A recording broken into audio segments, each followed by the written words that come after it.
on n'est pas mariés, on vivra pas ensemble. La dernière fois, j'expliquais ça, il y avait plein de nanas qui étaient choquées, qui me disaient mais c'est pas normal de penser comme ça, etc., etc. Alors oui, pour moi, tant que je ne suis pas marié avec toi, je ne vais pas vivre avec une nana. Vous pouvez vous fâcher comme vous voulez, hein, cela ne changera absolument rien du tout. Et je vais expliquer un peu pourquoi est-ce que je pense comme ça, c'est qu'on m'a posé la question à de nombreuses reprises. Il y a plusieurs raisons qui expliquent cela, mais je vais en donner une principalement. Pour moi, en fait, quand tu vis avec une personne avant d'être marié, en fait, tu découvres déjà tout de cette personne. Par conséquent, je trouve que le côté justement mariage n'a plus la même saveur. Attention, je dis pas qu'il ne compte pas, je dis bien que ce dernier n'a plus la même saveur. Pourquoi? Parce que le problème de vivre avec une personne pendant 1 an, 2 ans ou 3 ans, c'est qu'en fait, tu vois tout de la personne, les bons côtés comme les côtés négatifs. Et que par conséquent, si tu souhaites partir, quitter à cette personne, c'est beaucoup plus facile, dans le sens où il n'y a pas de réel engagement. Demain, tu dis, ah, c'est fini entre nous. Compléter à ce qu'il vient de dire, je vais ajouter un point essentiel.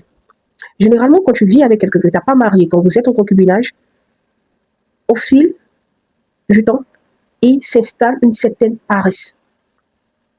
Tu n'as plus envie de te marier. Tu n'as plus envie de concrétiser les choses parce que vous faites déjà ce qu'un couple marié doit faire. Voilà. Vous vous allumez très souvent quand il y a du désir, quand il y a le besoin. Voilà.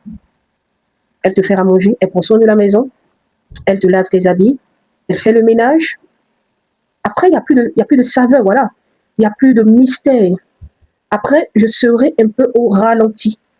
Lorsque tu vas me parler de venir voir tes parents, de concrétiser certaines choses, moi, je serai un peu lent à la gâchette parce que, voilà, on fait déjà ce qu'un couple marié doit faire. Donc, qu'est-ce qui va me motiver concrètement à venir, voilà, concrétiser les choses avec toi?